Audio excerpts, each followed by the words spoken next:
Assalamualaikum warahmatullahi wabarakatuh. Selamat datang di channel Bu Guru Berbagi. Hari ini Bu Guru ingin mengajak kalian untuk belajar tentang makanan bergizi pada muatan pelajaran IPA kelas 5 tema 3.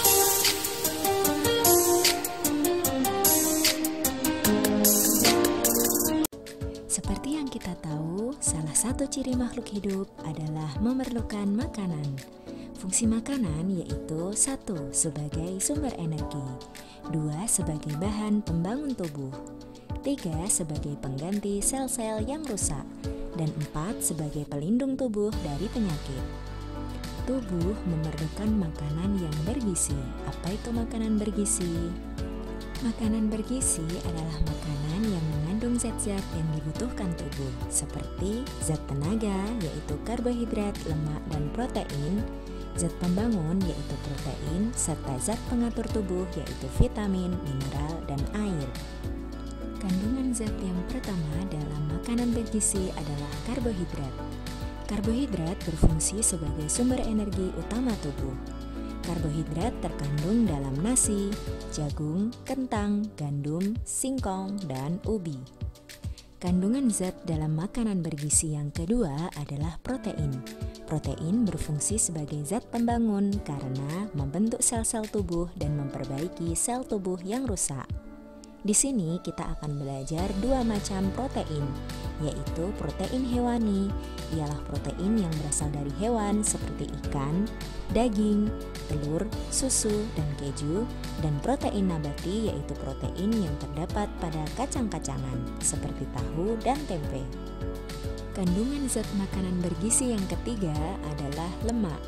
Lemak berfungsi sebagai sumber energi cadangan bagi tubuh, sebagai pelarut vitamin A, D, E, dan K, serta melindungi organ vital tubuh. Di sini juga ada dua macam lemak yang kita pelajari, yaitu lemak hewani dan lemak nabati. Lemak hewani yaitu lemak yang berasal dari hewan seperti susu, keju, daging, kuning telur, dan mentega. Lemak nabati yaitu lemak yang terdapat pada tumbuhan seperti kacang tanah, avokat, kemiri, dan minyak kelapa sawit. Kandungan zat makanan bergizi yang keempat adalah vitamin. Vitamin berfungsi sebagai zat pengatur tubuh.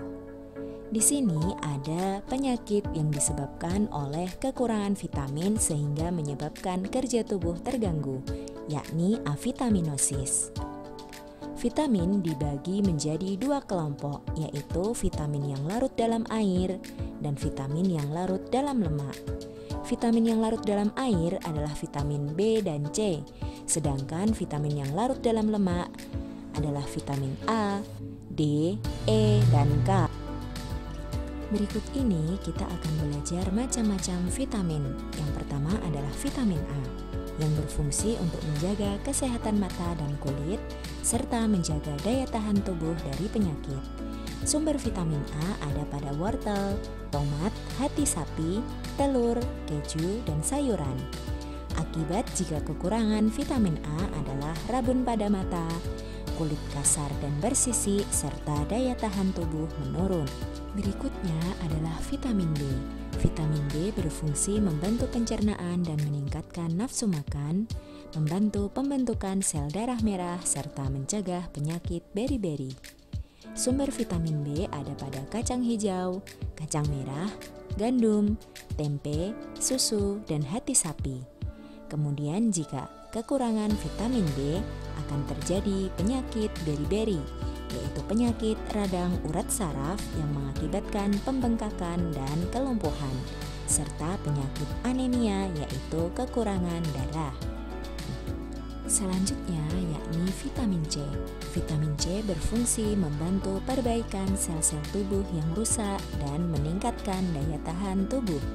Vitamin C bersumber dari buah-buahan dan sayuran segar. Akibat jika kekurangan vitamin C adalah sariawan dan bibir pecah-pecah, serta mengalami penyakit skorbut, yaitu pendarahan pada gusi. Selanjutnya adalah vitamin D. Vitamin D berfungsi untuk pertumbuhan tulang dan gigi. Sumber vitamin D ada pada susu, kuning telur, minyak ikan, dan keju, serta kulit tubuh yang terpapar sinar matahari pagi. Akibat jika kekurangan vitamin D sudah pernah kita bahas pada materi tentang tulang, yaitu terjadi penyakit tulang seperti rachitis dan osteoporosis serta gigi mudah tanggal atau lepas dari gusi. Berikutnya adalah vitamin E. Vitamin E berfungsi untuk menjaga kesehatan kulit dan mencegah kemandulan. Sumber vitamin E ada pada kacang-kacangan, minyak sayur, dan beras merah.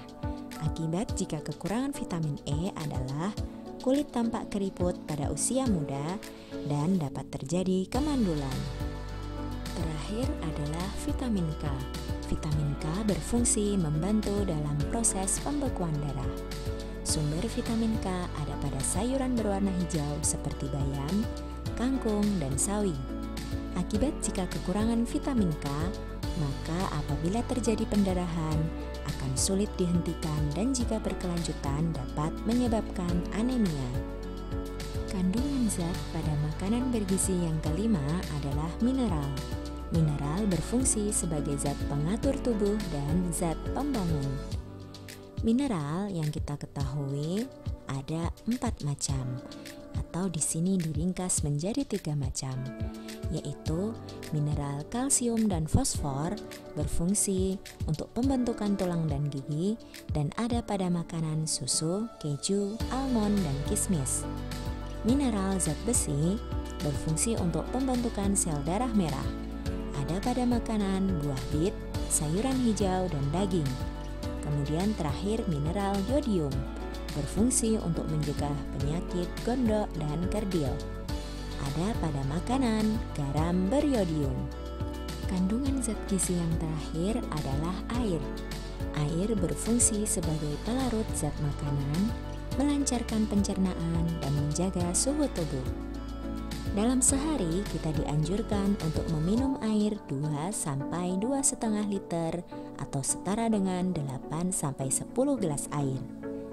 Tubuh yang kekurangan air dapat mengakibatkan menurunnya konsentrasi, kulit kering dan kusam, infeksi kandung kemih, dan gangguan fungsi ginjal.